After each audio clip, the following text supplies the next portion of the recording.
할렐루야. 우리 주님이 부활하셨습니다. 사망 권세를 이기시고 부활하셨습니다. 오늘 저희들이 부활주일에 부활의 설교에 대해서 얼마나 많이 들었습니까? 저도 목사로서 얼마나 많이 부활의 설교를 했는지 모릅니다. 오늘 이 말씀이 잘 쪼개서 전하는 말씀이 아니고 이 말씀을 통해서 우리가 다 쪼개질 수 있기를 간절히 기도합니다. 부활이 없으면, 부활을 믿지 못하면, 부활을 우리가 못 믿는다면 여러분, 기독교가 전해질 수가 없는 거예요. 부활이 없다면 우리는 앞으로 살 수 없어요. 죽는다는 것에 대해서 아무도 의심하지 않습니다. 다시 산다는 것도 오늘 우리가 확신해야 될 줄을 믿습니다. 주님이 보라, 내가 살았으니 너희도 살 것이라.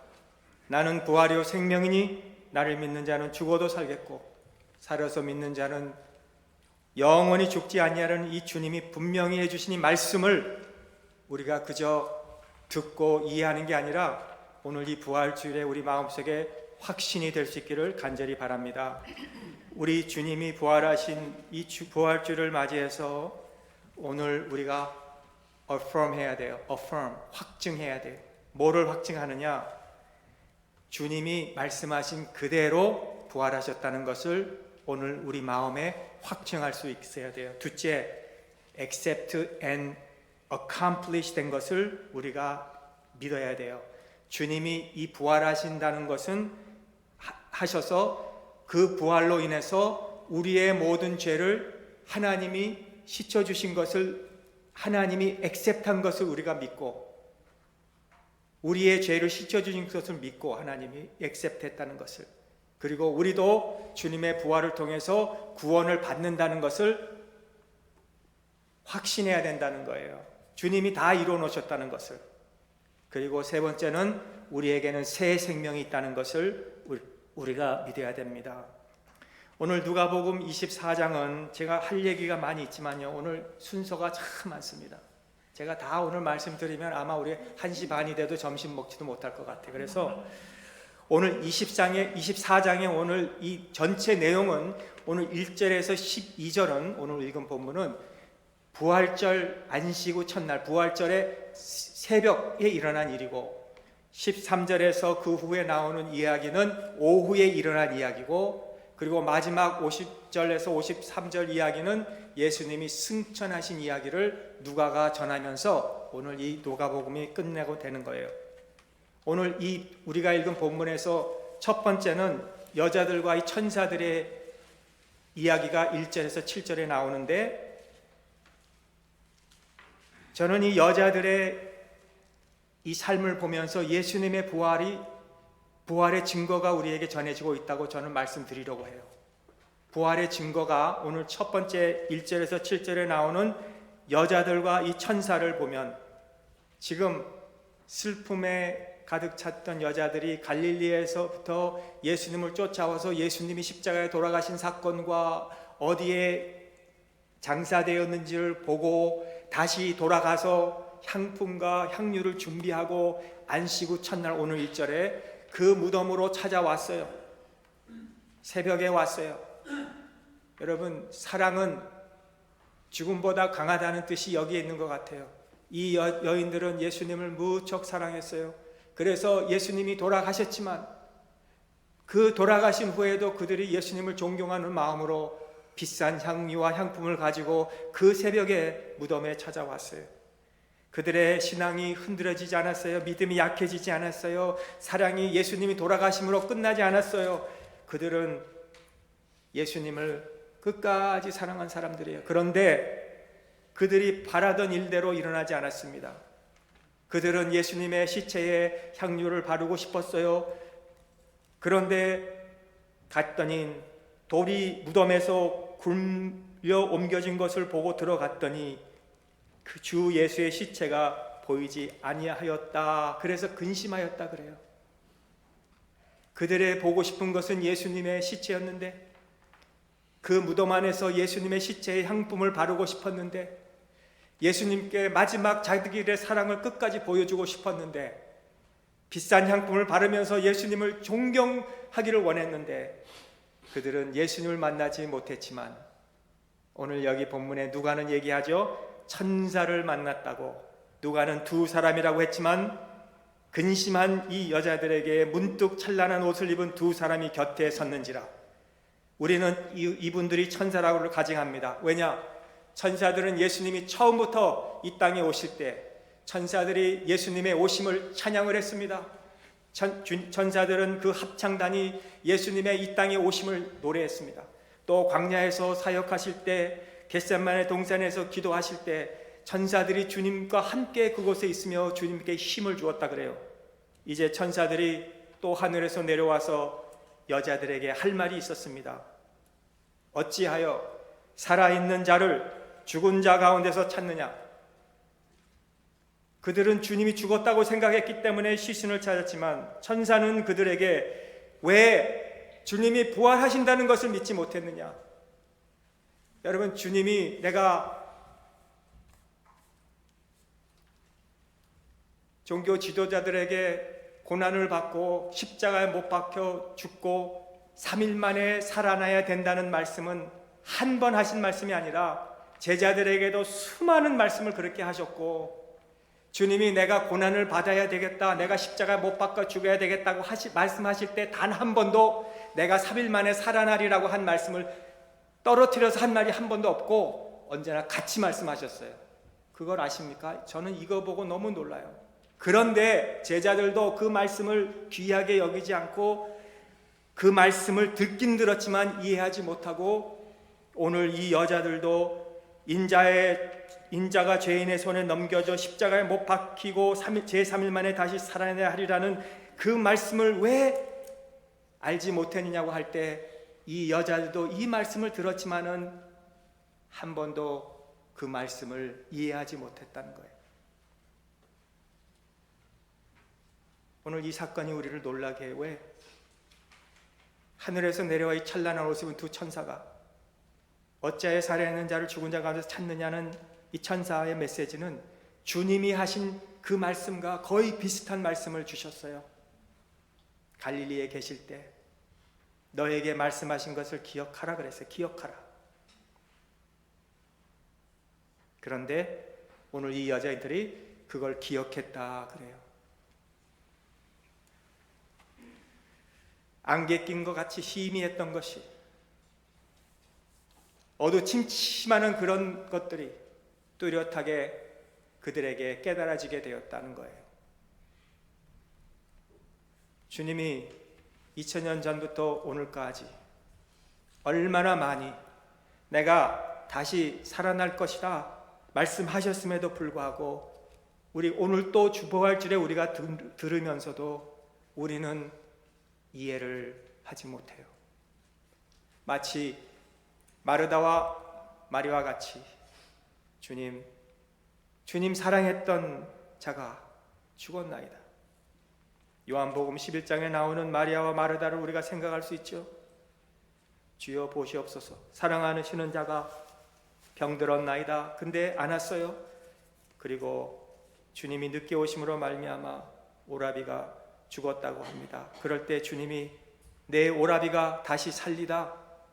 마르다가 이르되 마지막 날 부활의 때에는 다시 살아날 줄을 내가 아나이다. 그렇게 대답을 했어요. 그럴 때 예수님이 뭐라 그래요? 나는 부활이요 생명이니 나를 믿는 자는 죽어도 살겠고 무릇 살아서 나를 믿는 자는 영원히 죽지 아니하는 이것을 믿느냐? 이 마리아와 마르다 같이 말입니다. 궁극적인 부활을 우리는 믿어요. 앞으로 우리가 언젠가는 우리는 부활할 걸 믿지만 주님은 이 죽은 자의 즉각적인 부활을 언급하신 것을 그들은 생각하지 못한 것처럼 우리도 지금 생각하지 못한다 이거예요. 마지막 날, 언젠가 그런 날이 오겠지. 진정한 주님의 말씀을 깨닫지 못했어요. 그런데 오늘 누가는 여인들이 예수님의 말씀을 기억하고,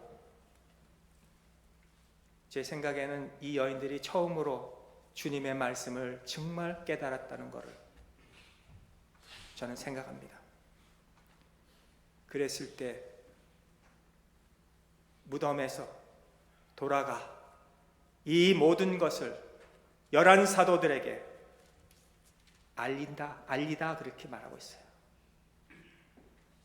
부활의 증거는 우리로 하여금 일어나, 무덤에서 일어나, 슬픔에서 일어나, 근심에서 일어나, 우리 앞에 돌과 같은 문제들을 그 앞에서 일어나 여인들로 하려금 이 들은 이 소식을 기억하고, 우리가 주님이 부활하신 사실을, 사체타는 사실을 기억하고, 나도 부활한다는 사실을 기억하고, 이 부활의 증거를 우리가 일어나 가서 알리는 게 부활 신앙의 삶이라 이거예요. 여기 가로치고 이 여자들은 막달라 마리아와 요한나와 야고보의 모친 마리아라, 또 그들과 함께한 다른 여자들도 이것을 사도들에게 알리니라. 여러분, 남자들 다 어디 갔습니까? 교회 남자들이 다 어디 갔어요? 다 여자들이에요. 여자들 뭐 했습니까? 가서 이 부활의 소식을 알렸다 그래요.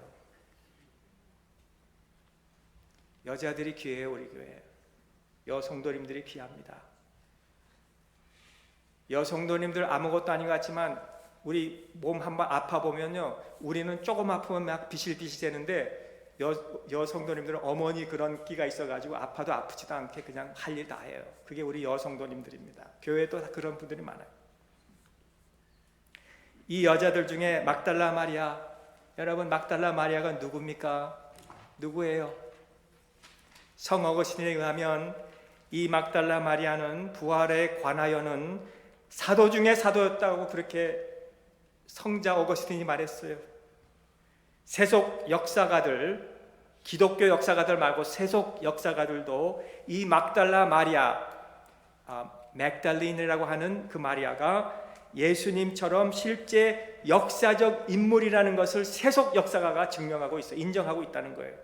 그럼에도 불구하고 그의 삶에 대해서는 별로 알려진 일이 없어요. 사도 중에 사도인 막달라 마리아인데, 우리가 아는 신약 성경은 사도 바울이 반 이상 썼습니다. 사도 바울이 이 막달라 마리아 신약의 반을 쓴 사도 바울이 있는데, 막달라 마리아는 한 장도 쓰지 않았어요.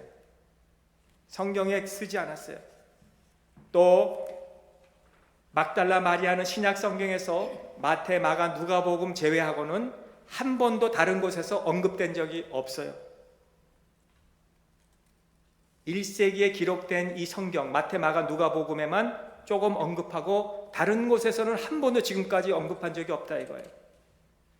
누가복음 8장에 의하면 1절 3절, 그 후에 예수께서 각 성과 마을에 두루 다니시며 하나님의 나라를 선포하시며 그 복음을 전하실새 12 제자가 함께하였고, 또한 악귀를 쫓아내심과 병 고침을 받은 어떤 여자들, 곧 7 귀신이 나간 자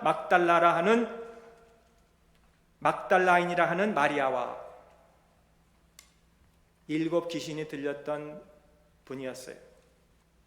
누가에 의하면 막달라 마리아는 저와 여러분 같이 아주 좋은 교회에서 따뜻한 이 온실된 이 교회 안에서 불빛이 환하고 이런 교회에서 성경 말씀을 배우고 찬송을 부르고 기도하고 예배를 드린 자가 아니었다 이거예요.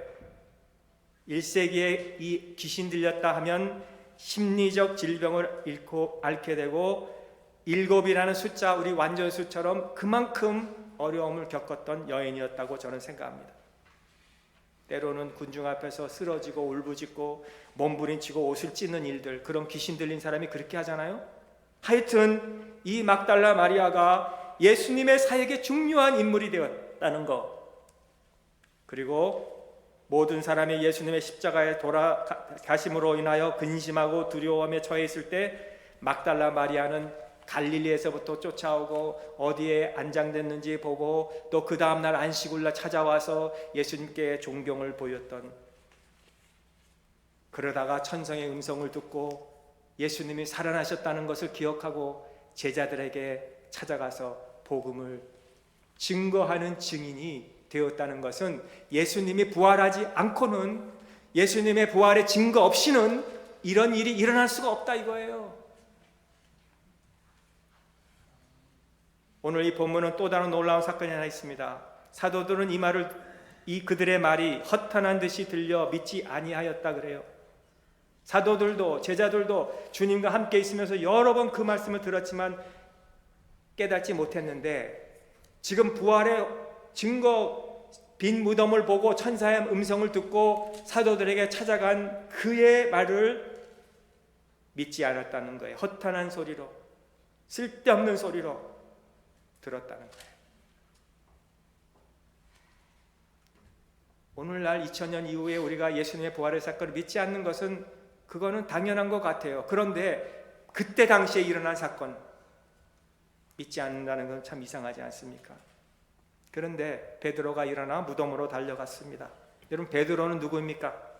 그때 당시 베드로, 얼마 전까지만 해도 나는 그를 모른다고 맹세하고 저주했던, 부인했던 그 베드로, 그래서 마음이 상한 베드로, 내가 우리 주님을 이렇게 배신했구나. 재판받은 곳에서 그가 등 돌려 나오면서 얼마나 가슴을 찢었겠습니까? 그런데 오늘 요한이 베드로와 함께 있었다는 것을 우리가 보게 됩니다. 누가복음에는 없지만 마태복음이나 마가복음에 보면 요한과 베드로가 함께 무덤으로 달려갔다, 그렇게 얘기하고 있잖아요. 여러분, 요한을 한번 생각해 보세요. 얼마나 귀한 사람입니까? 베드로는 아직 변하지 않았어요. 예수님을 만나지 않았어요. 처음에 그 사명을 다시 회복하지 않았어요. 지금 베드로는 회의 상태에 있어요. 지금 자기가 예수님을 버린 것에 대해서 지금 후회하고 있는 그런 시간이에요. 근데 그 옆에 요한이 있었어요. 하여튼 베드로는 지금 일어나서 무덤으로 달려갔고, 그 달려가는 모습을 한번 생각해 보세요.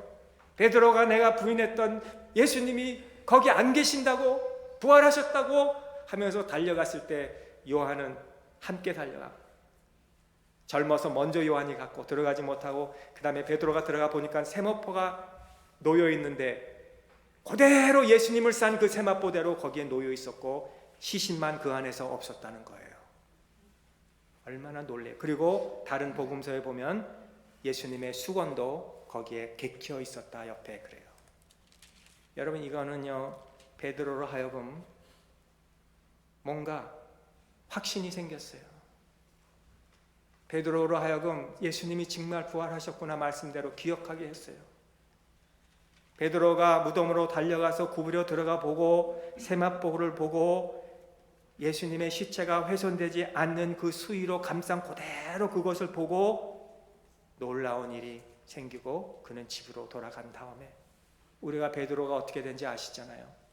얼마나 베드로가 놀라운 사도가 되었습니까? 예수님은 십자가 못 박은 그 종교 지도를 앞에서 설교를 합니다. 당신들이 예수님을 십자가 못 박아 죽이신 당신들이 부활하셨다고. 그랬을 때 얼마나 많은 사람들이 회개하고 주님 앞으로 돌아와서 세례를 받고 구원을 얻었습니까? 여러분, 확신이 없었다면 그렇게 했겠습니까? 만일 많은 전설같이 예수님은 죽으신 게 아니고 십자가에서 그냥 기절을 하셨다, 그래서 기절했지만 다시 무덤에 있는 동안 그 온도 때문에, 그 안에 있는 따뜻한 온도 때문에, 습기의 온도 때문에 예수님이 몸이 다시 회복이 돼서 일어나신 것이다, 그런 설이 있고요. 또 제자들이 몰래 그 큰 돌이 있지만, 그 앞에 군병들이 있지만 어떻게 해서 그 돌을 옮겨서 군병들 자는 사이에 들어가서 시신을 훔쳐가지고 예수님은 어디다 시신을 잘 안 보이는 데다 놓고 예수님이 부활했습니다라고 그렇게 전했다라는 그런 설도 있고, 여러 가지 설이 있지만 정말 그게 아니지요. 예수님의 부활은 진짜 있었기 때문에 베드로도 한평생밖에 없는 그 자기의 생명을 예수님을 위해서 걸다가 순교하였고, 다른 모든 제자들, 요한만 제외하고 다른 10 제자들도 다 복음을 전하다가 순교하였다, 이거예요. 이게 거짓으로 만들어낸 얘기고 꾸며낸 얘기라면, 가짜라면 그들이 그렇게 부활의 증인의 삶을 살았겠느냐는 거예요.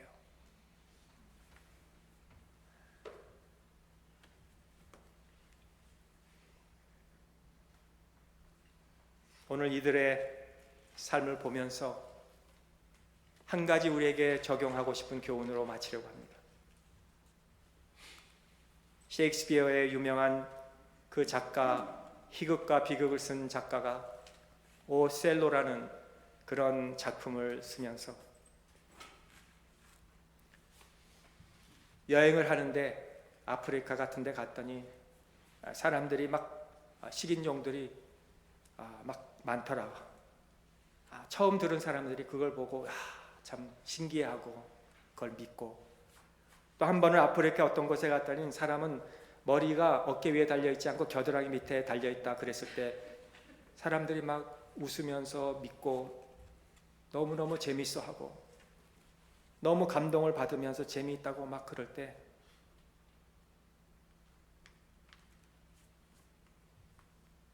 거기에서 한 백작이 너무 그게 재밌어가지고 당신이 그 재밌는 이야기를 앞으로 나의 남편 된 사람에게 보따리에 싸서 주면 내가 그 남편에게 매일 밤 그런 재밌는 이야기를 들을 수 있게 하도록 그걸 보따리에 싸 주세요 라고 하다가 결국 그 얘기꾼하고 결혼을 하게 됐다는 거 아닙니까? 그게 오셀로예요. 여러분, 이런 가짜 얘기도 어떻게 머리가 겨드랑이 밑에 있겠습니까? 그런데 그것을 감동받고 재밌어하고 그걸 매일 밤 난 듣고 싶으니 그 사람하고 결혼하고 하는 그런 것을 믿는 세상에서 초대교회 성도님들이 예수님이 살아나셨습니다. 이 진리를 아직도 믿지 않는 사람들, 거짓은 믿으면서 감동받으면서 재밌어하면서 정말 예수님이 부활하셨다는 그 증거를 전한 그 제자들과 여인들의 이야기를, 그 진실을 믿지 않는 이 세상. 여러분, 오늘 우리가 이 부활주일에 정말 주님이 살아나셨습니다. 그걸 여러분들이 믿으신다면 가만히 있을 수가 없는 거예요. 이 자리에 일어나서 지금 예배도 끝나기 전에 빨리 나가서 이 소식을 전해야 돼요. 여러분의 자녀들에게, 여러분의 남편에게, 여러분의 아내에게, 부모님에게 주님이 살아나셨다는 이것을 우리가 증거하지 않고는 견딜 수가 없어야 되는 겁니다. 오늘 이 부활신앙은 기독교의 중심이라 그랬습니다. 그게 우리의 소망입니다. 이 부활신앙은 중요한 겁니다. 그렇기 때문에 이거 없이는 우리는 신앙생활도 없고 기독교도 없고 복음도 없고 선교도 아무것도 할 수 없는 거예요. 오늘 이 부활신앙이 오늘 우리에게 있기를 주님의 이름으로 축원합니다. 하나님 아버지 감사합니다. 오늘 이 부활신앙이 우리에게 있게 하여 주셔서 우리도 여인들처럼 제자들처럼 한 생명밖에 없는 우리 인생, 가짜 이야기 만들어낸 꾸민 이야기가 아니라 진리를 위해서 우리가 이 소식을 알리며 부활의 소망을 전하는 하나님의 사람들이 되게 하여 주시옵소서. 예수님의 이름으로 감사하며 기도합나이다. 아멘.